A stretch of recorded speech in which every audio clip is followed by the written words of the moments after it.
yitwa Nyamabondo muzanye kwa Kasuku yirirwa sebye kujya tumugaburire ave mu bintu by'ubugambo nibwo bwa mbere mageze banyarwanda kazi cyane ko batuye imanda nye zisi mukore subscribe kuri Zablon TV so kubita kuri ka twahurire mukore kuri Zablon TV so kuri Zablon TV twahurire Itondo bitanya kwigesera umaze kurya banza ubwirane kuntu ibyo byari maje kugira gute umaze kurya buso wari none rero akaba amaze kurya hano igitabazi ariko yambuje gushyiraho kamera ko Kasuku barashwaye ubu wajya ngo nabyaye ubu ndi iki ako shapfu yari huse ubu ntabwo urarye ngo ariko Patrick do yo nari bifata do ako shapfu abyiboreye urugo rurakennye gete imvange hano none utangiye gusebanya no kuvuga ngo n'abavandimwe najyaga bavuga ko nazagira kwa Kasuku ariko ikintu cya mbere cyangejeje kurusha ibindi kiranshimishije no kuruje kubasundura nje kubasundura kandi umaze kurya hano ende umaze kurya hano shati cyo tuvugisha kuri Nyamabondo bya birya size wasanga wawe masa ende mubwira ni sanira ibiryo nakase mu byumba hano hose kugira ngo wemere wakaze hose ndakaze nta kintu hivye na firigo nta kintu nta kintu hivye twaguye telefone firigo yuzuye amafi n'inyama nguki firigo yuzuye amafi n'imbere y'Imana tuyi muri kabo tugasanga birimo ndamoka ngaba bavimwe akujya ngo mbone umuvandimwe hanamoka oya ntago nakwemera ko uri inshuti yanjye siratumumoka oya kureka n'iki urabona rimwe na rimwe nawe bari baragize nk'umuntu uza niwe wari imandwa uko ngo ufite urufunguzo rwaho umuceri ubitse wabyumvije ariko ntusebanye ariko umuceri ndavuga ibyo shoboje yavugaga ko umuceri umaze uwugurisha urabyumva nibyo uko ngo wafunzwe ariko ngo wafashe ku ngufu nabyo bivuga nabyo yarabivuze uvuga ibyo yavuze byose we nawe ni nkuko yafunzwe yibye yega nta muntu utarafunzwe Kasuku yibye n'umukumbyi muri Amerika niyo mpamvu nk'iriya mashini ufite ntabwo aba yayiguze iriya telefone rero zirakira ntabwo aba yayiguze agenda yora akohereza muri Afurika nk'ubu ari nk'umuntu uri muri Arizona baraturanye yambwiye ati nzamuha ibintu akuzaniye ariko nzi ko atabihageze n'igisambu rero wafungiwe iki je nawe nafungiye ibyo abantu bose bafungiye wafungiwe iki nyine nafungiwe nk'ibyo Kejo nafungiye oya jana washike Kejo nafungiye amashuri kwasa nicyo wafungiye oya yanjye nafungiwe kwita umunyamurenge nafujana uri igisambu nawe niyo makuru mbi iki isambu zisakaze rega ikintu cyose ukora kigutunze naraze kwita umunyamurenge nibyo bagufungiye gituma umugore atagusuzugura bago irindwi niyo bagufungiye kwita umunyamurenge Patrick jya mbona umeze nk'umuntu uzubwenge no gutaza amategeko mbwira ikintu mu Rwanda no wakora wose amategeko tushobora maze wumve se nanyuzemo ariko mbwira ikintu hano mu Rwanda wakora cy'ubujura bagwe imyaka 7 kitarimo nyandiko mpimbano cy'ubujura ntago ibyo amategeko ari amategeko avuze ko uhereye umunsi rero uhereye kuva ejo kiganiro tuzakora ndakuzana igipapuro cyanjye nafunguriweho urebe icyo nafungiwe muhereze nguzanire ifishi urebe amafaranga naryaga iyo muri gereza nako yo mu igororero ntago ari gereza oya ni gereza ni gereza kureza umuntu ukomeye cyumara kugorora imyaka 10 cyangwa 7 uzura ubutaragoramye uzikiza se wandi kiza bitagororotse oya ntorese nkabandi hano turi kumwe ngo nawe uragoramye rero turi kumwe nago umuntu akugorora imyaka ariko ko rero udashaka kugeza inyuma ngo iramba buranyigura witonze abaze kumaze kurya umaze kurya urahaze dore ndi abantu bari urugo n'abashakamo n'amazi ngo uyabone n'imbere y'Imana ngo n'abantu baba cyo ko turashimira abakunzi ba Muzosi abantu bahabase Amuzosi ibintu byahindutse Amuzosi ni muzima ko ntago njyewe ndashaka kuzana Amuzosi kaguhindura ubuzima iki kagera ku kabari hariwe ko ryifi y'ubuntu nta kabari kasenze ahantu kaba kabano Cosmos +1 pub ikanyirize na senararagiye oya nagajya aragira seriye ke kabisa ntago mbizi ubwo dayo bose babaragiye oya kugira ngo burebye nose ukuntu yabyo gusabanya nabonye muri bino bintu tubamo ugira ibintu bye ni wamumenye oya Muzosi ujya kumva ngo bace nko ku ruhande ngo buriya ngo sike wayisi ukumva ngo iki n'iki kumva ngo mucere suwe kandi ubu harimo ngo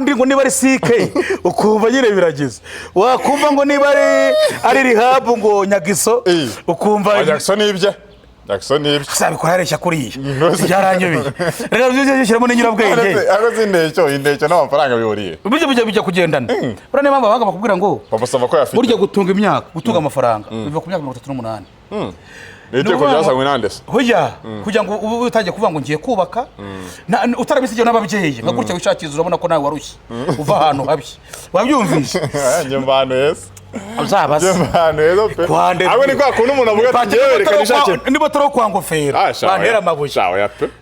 Oya pe. Wowe ntabwo ugeze mu makasha byihore. Ndumwe abantu baturuka ahantu heza cyane. Nta kibazo na kimwe cy'ubuzima njye. Abo ni kwa kuntu uvuga ati ngewe none amafaranga nayo mu rugo reka nanjye nshaka yawe. Oya ikiza gihari wewe. Wivanye kurugejeje kure. Kinajye nemera ko bavuga ngo cyagenda imbatambwira ngo wazamukiye ngo yagusanze kwa gafunzwe akurikira ngo gusambanya umwana se. Wowe mufite ibyo mupfu. Nta kintu mfana ndimbata. Kirahari. Nibati no mustar. Yanze kutera nawe yagakotera. Ari yafunzwe ingahe mageragere. Cyabaye ingahe icyo. Oya burana kuvuga ngo ntago wabura habura nk'umwaka. Sinaje ni nk'itatu. Nabonye Neba umwaka ni ikigoro. Nabonye Junior mushuti wawe. Sinzi ibintu yari yanyweye. Arimo aravuga ngo tete bagomye kumuhanga indishyi ngo zuko yafunzwe imyaka 2 bakaba umwere. Cyo sibyo. Nibyo guteze. Nibyo gute. Rega sinzi amategeko yafunzwe nsobanurira. Ko yani kuvuga ngo banza wumve se. Yego. Nose bagufunze nago bakugabura bakuvuza. Nose yabyo biva mu ndishyi se. Ako nawe hari ibyo wakabaye ukora. Mwatiti yarabyinaga. Nibura kubyina wenda. Yabyinaga mu itora ry'igihugu. Mu ndimo z'abahanzi. None se abahe rero. Ba Christise. Shamana yanjye. Ni birushaka kuvuga ngo Bruce Melody. Bagenda bihisha. Ba Bruce Melody. Narebe Bruce Melody wenda mutemo ariko byo kuva burya byari binojya nemera. Niba The Ben naje mu ndirimbo ya The Ben. Si yanyishyuye. Yarakwishyuye. Hari ikintu Sinaje so napfuye na Clement nyine. Inde? Umubwira ngo kugure kandi yarakwishyuye. Clement nicyo mwapfuye. Clement ufunze. Umwe witira ibintu by'abandi. Ngangurira iki? Ngangurira iki? Nyine wowe Bruce The Ben. Clement ngo mwapfuye ko yagusesenguye yakwitaruna. Yanyise runa. Nawe ngo warabyaye ngo ubwira The Ben ngo agushyirireho. Shana dara abantu bari.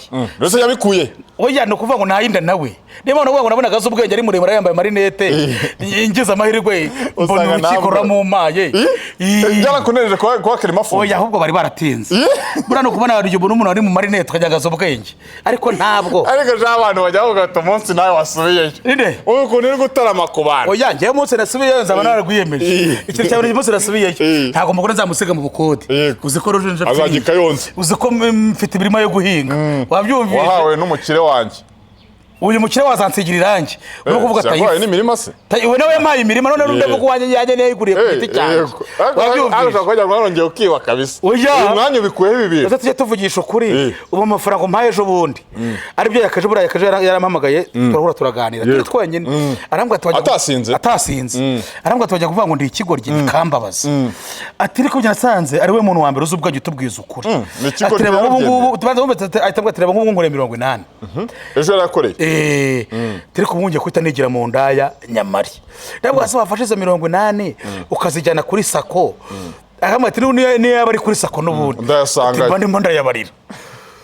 Akabiri nyamari amafaranga y'umuntu maye harimo rukarakari igihumbi. Njyaho ni ibirogano bira bintu. Amafaranga maje muri tero nkore ku gikorwa gikoze akozemo.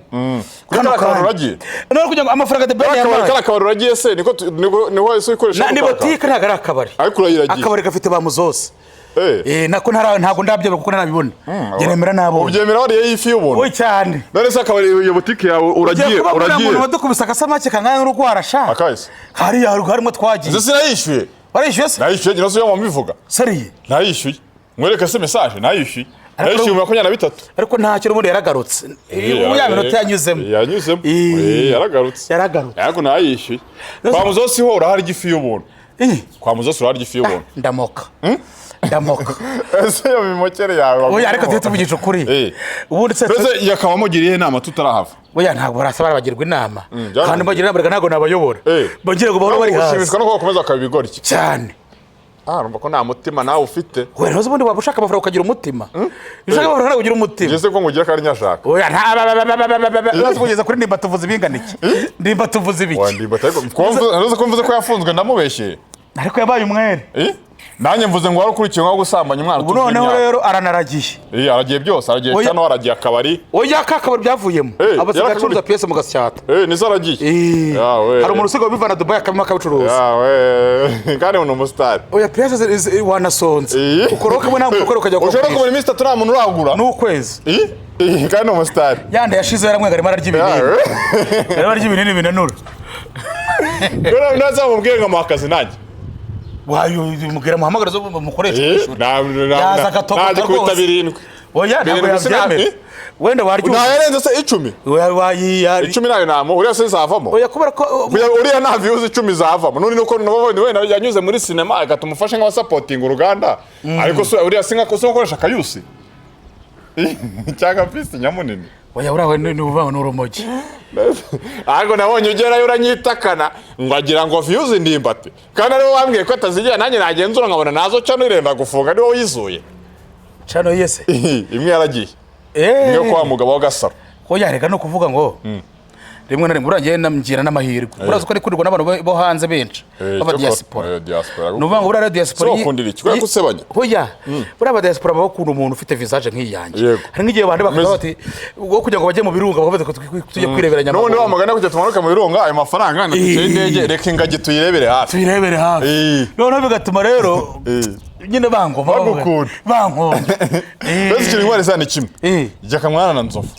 ako jitafu yazimye noneho ngira ngo byanze nashaka kandi kanakora jitafu aziziki oya no kuvuga ngo bo uzikira bana basitari bazirase buri mpamvu yakanazova batajya bazima bahora mu mujyi umwe wo kuvuga iki bo nyine bono kuvuga ngo bameze nk'ibirahure bibonerana bo nta banga bagira niba avuye mu ndaya uko yigenda kabikubwiye ngo ejo munane muri envelope nk'ubu na nijoro mubije ko yaka ikirefera zose cyari kurusha ibindi yanyaraga ku buriri yakanyara ku buriri urabyumva niryo banga batamenyaga nirindi banga atamenye batajyaga bavuga burajya gasangira umwana po atinya gusohoka ko nijoro yakarinya kuri po y'umwana none umwana yajya kuyijyamo agasanga aracyarimo umwana urabona umuntu mukuru ari nyamabya nuka none bagira gutya rero bagasanga hano hadukurikira ari ku meza mwana ejo mbone se ko nasuze kutabikase nsura kutabikase akora yavuze uriya narasuze ngo bineyemo nanjye nuko uriya musuze niba uvanye ku nganje ariko niba ahantu musunira urabyumva uravuga ati ndajya kumusura kwa Nyageso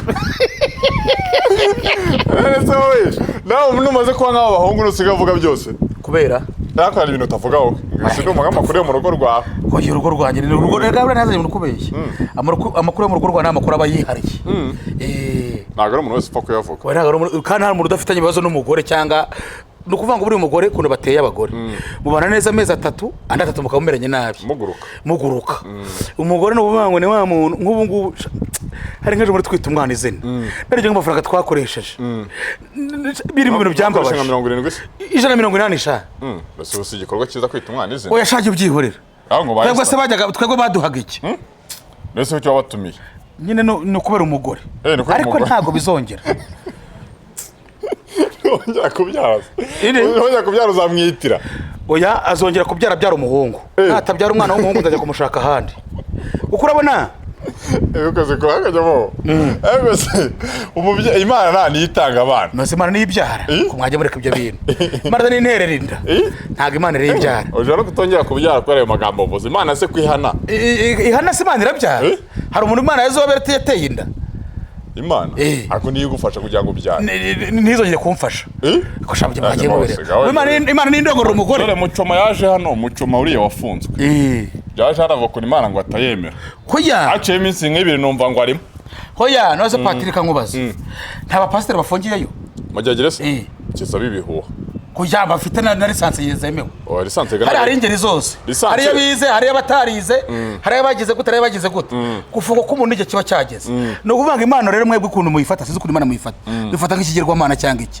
nuvanga uburyo Imana ibaho Imana ngiye yamaye ubwenge irangwa turi ubwenge nzakureka ari mu magaza ahangaha ndimo ndavuga kubera ko yamaye ubwenge babyumvishe urimo akoresha ubwenge ndimo ndakoresha ubwenge nuvanga nakoresha ubwenge wajya kubura ukabona mu kanya bakugeza bakavuga ati kwekana nyamabone ari tugende hari ibyo ntavuze nkayo mu twavuze birimo ubwenge wenda n'umuntu wadukurikiye kurisha ko batamugane kino kiganiro cyose ibintu by'ubwenge ngoyemo nibihe oya kuba nahubutse ngo mvuge ibidakwiye ni wa bwenge ariko jaba bakowe rero Patrick yewe ntago urabindushye nuvuga ngo ntago ibintu byose umuntu abivuga hari ibyo kutavuga nicyo wayakabazira rero hoya bayaka ahubwo jitafugo numvishe ko azira kugira ibanga oya ahubwo we azira kumbaje ngo iyi ni mikoro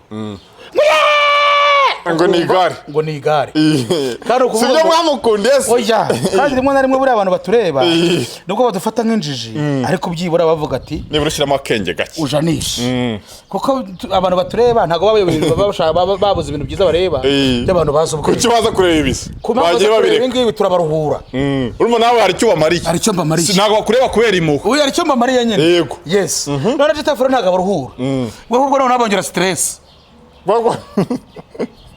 kana cyo bamukundiye oya none yakuzwe nabande nabonye yinjira muri Janizi avuze mu karu ngo mukaru mbona kubera ko muri Janizi nyine abantu bose no murengwe mbona ngo ye abajya muri Janizi no murengwe nyine baba bagiye guseka ayajya byehorera bagiye guseka se babuze aho basekera none se wasekera hari nabonye rero kiri babaje gupresenta benshi imyenda batiye inkweto batiye kwerekana bashyizemo amashinya mashyashya uko amashinya barayagura ibyo byose urabisebanya uzabicuka uzabirebe buriya nabiganira papa buryohe iyo mureba yicaye imbere buryohe aho bagiye kwerekana iki amatiriningi